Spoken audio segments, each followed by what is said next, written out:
BJP के सबसे बड़ी ताकत पर कंट्रोल कर बैठे हैं नितिन गडकरी। नितिन गडकरी ने दुनिया के सबसे ताकतवर नेताओं में से एक पीएम मोदी तक को झुका दिया। बीजेपी में मच गई थी सियासी उथल-पुथल। गडकरी ने भरी हुंकार, गडकरी को मिला देश का साथ। आइए देखते हैं क्या है पूरा मामला। इसी तरह लेटेस्ट न्यूज़ के लिए बने रहिए जेडी न्यूज़ के साथ। जय हिंद, जय महाराष्ट्र। अचानक भाजपा में देखने को मिला अब तक का सबसे बड़ा उथल पुथल। पहली बार कमजोर पड़े नरेंद्र मोदी। कैसे गडकरी के सामने झुकने को मजबूर हुए दुनिया के सबसे ताकतवर नेता। गडकरी की हुंकार को मिला देश का साथ। देखे भाजपा की सबसे बड़ी उठापटक, जहां मोदी ने भी मान ली हार। यह है बीजेपी की सबसे बड़ी ताकत, जिस पर कंट्रोल लेकर बैठे हैं नितिन गडकरी। किया नया ऐलान।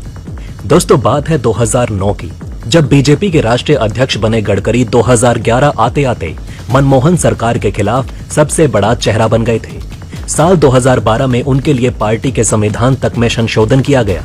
नए संशोधन के तहत कोई भी व्यक्ति लगातार दूसरी बार बीजेपी के राष्ट्रीय अध्यक्ष का कार्यभार संभाल सकता है। 2013 में अगर नितिन गडकरी दोबारा राष्ट्रीय अध्यक्ष बनते तो उनका कार्यकाल 2015 तक होता और आज राजनीतिक हालात कुछ और होते। लेकिन 2013 में एक तेजी से बदले राजनीतिक घटनाक्रम में गडकरी को इस्तीफा देना पड़ा। उसके बाद जो हुआ सब जानते हैं। मोदी प्रधानमंत्री बने और गडकरी बहुत पीछे चले गए। लेकिन हीरा तो हीरा कहीं भी रहेगा तो चमकेगा ही। वैसे ही गडकरी आज भारत के सबसे चहेते नेता बन चुके हैं। ऐसे में देश तब दंग रह गया जब उनको बीजेपी ने पावरफुल संसदीय कमेटी से बाहर निकाल दिया। ये बात बहुत बड़ी थी। इसमें साफ झलक रहा था कि पार्टी के आला कमान गडकरी को नापसंद करती है। इसी बात पर अब धमाका हुआ है। साथ में ये भी समझेंगे क्या सच में मोदी में इतनी औकात है कि वो गडकरी को पार्टी से निकाल दे, वो भी संघ आरएसएस के होते हुए। वैसे संसदीय बोर्ड से निकाले जाने के बाद गडकरी ने क्या कहा वो भी बताएंगे, लेकिन पहले दूसरी खबर पर चर्चा कर लेते हैं जिसने आग लगाई हुई है। जी हां दोस्तों, गडकरी के इस्तीफे वाली बात ने देखिए, रविवार को नागपुर में एक अवार्ड फंक्शन के दौरान कहा गया कि वो भले ही 2 चुनाव जीत चुके हैं, लेकिन वो चाहते हैं कि लोग उन्हें तभी वोट दें जब उन्हें लगे कि इन्हें वोट देना चाहिए। उन्होंने कहा कि मैं एक सीमा से ज्यादा किसी को तुष्ट नहीं कर सकता। यहाँ तक कि अगर कोई अन्य भी मेरी जगह आता है तो मुझे कोई दिक्कत नहीं, क्योंकि तब मैं अपने काम को और ज्यादा समय दे सकूंगा। इस दौरान गडकरी ने वैकल्पिक ऊर्जा से जुड़े अपने कुछ वेंचर्स का जिक्र किया। नितिन गडकरी की अपनी खास शैली है। वो बिना किसी लाग लपेट की बातें रखते हैं। कई बार अधिकारियों के साथ मीटिंग में वो उन्हें डप्ट भी देते हैं। सड़क एवं राजमार्ग मंत्रालय के कामकाज पर गडकरी की खास छाप है। उनके कार्यकाल में तेज गति से हाईवे का निर्माण हो रहा है। नितिन गडकरी बीजेपी के राष्ट्रीय अध्यक्ष भी रह चुके हैं। 2014 से पहले उन्होंने कभी कोई डायरेक्ट चुनाव यानी लोकसभा सांसद या विधायक का चुनाव नहीं लड़ा। वो महाराष्ट्र विधानसभा परिषद में स्नातक निर्वाचन क्षेत्र में MLC रहे थे। 2014 में वो पहली बार लोकसभा चुनाव लड़े और 7 बार के सांसद विलास मुत्तमवेर को शिकस्त दी। 2019 के लोकसभा चुनाव में भी उन्होंने नाना पटोले को शिकस्त दी। गडकरी ने कहा था कि उन्होंने राजनीति में लंबे समय तक काम कर लिया है और वो अब पर्यावरण से जुड़े मुद्दों पर काम करना चाहते हैं। ऐसे में अगर लोग उनको अपना नेता नहीं चुनते हैं या फिर उनको वोट नहीं देते हैं तो वो इसको लेकर शिकायत नहीं करेंगे। उनके इस बयान को राजनीति में उनके संन्यास की घोषणा से जोड़ा गया। ऐसे में अगर लोग उनको अपना नेता नहीं चुनते हैं या फिर उनको वोट नहीं देते हैं तो वो इसको लेकर शिकायत नहीं करेंगे। उन्होंने आगे कहा, मैं किसी के सामने इसको लेकर बटरिंग नहीं करूंगा कि वो मुझे पसंद करे। अगर आप एक नेता के तौर पर मुझे पसंद करते हैं तो ठीक है, अगर नहीं तो कोई और मेरी जगह पर आ जाएगा। लेकिन मैंने मन बना लिया है कि मुझे वास्तव में जलवायु परिवर्तन, जल संरक्षण के लिए काम करना है। लेकिन अब गडकरी पर आई इस खबर ने सबके होश उड़ा दिए थे। यहाँ तक कि नरेंद्र मोदी जी भी इस खबर से संतप्त रह चुके होंगे, क्योंकि इस समय उनके 2 मंत्री ही चमक रहे हैं, एक जयशंकर और दूसरा गडकरी। केंद्रीय मंत्री नितिन गडकरी ने राजनीति से उनके संन्यास की अटकलों को खारिज करते हुए गुरुवार को इस मामले में जिम्मेदार रिपोर्टिंग की मांग की। केंद्रीय सड़क परिवहन और राजमार्ग मंत्री रत्नागिरी के मुंबई गोवा राष्ट्रीय राजमार्ग NH66 के प्रगति पर मीडिया से बातचीत कर रहे थे।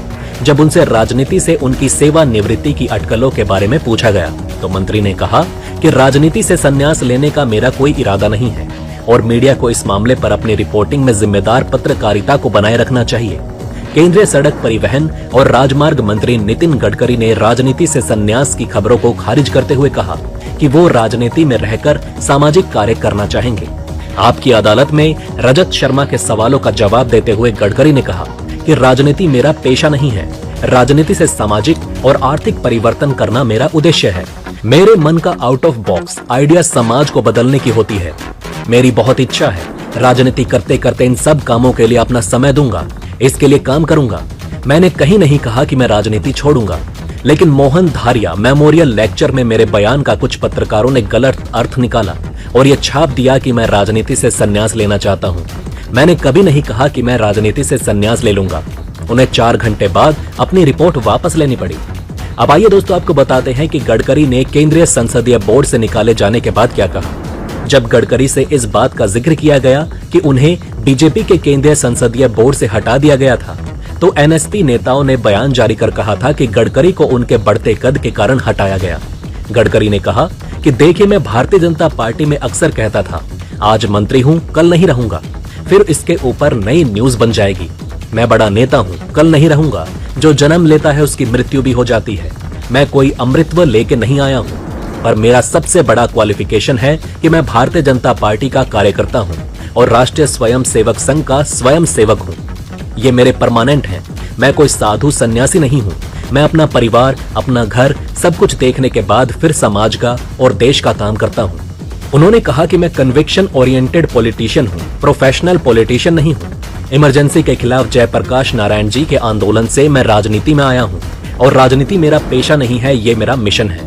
मैं किसी की चिंता नहीं करता। जो मेरे मन में होता है वो बात मैं कहता हूं, और कभी मैंने जो बात कही एक आध बार गलत कही होगी तो मैं पब्लिकली कहता हूं कि मुझसे गलती हो गई। केंद्रीय मामले में भाजपा का कोई भी निर्णय उसके राष्ट्रीय अध्यक्ष जगत प्रकाश नड्डा का माना जाता है, लेकिन सत्ता के गलियारे में सभी को पता है कि कोई भी पत्ता बिना प्रधानमंत्री नरेंद्र मोदी और केंद्रीय गृह मंत्री अमित शाह की अनुमति के बिना नहीं हिलता। ये किसी से छिपा नहीं कि भाजपा के पूर्व अध्यक्ष नितिन गडकरी आरएसएस प्रमुख मोहन भागवत के दुलारे हैं, नागपुर से आते हैं और सांसद होने के साथ स्पष्टवादी भी हैं। ये तो मोदी शाह को भी पता चल गया होगा कि गडकरी के हिलते ही केवल देश नहीं हिलेगा, बल्कि महाराष्ट्र सरकार और संघ भी हिल जाएगा।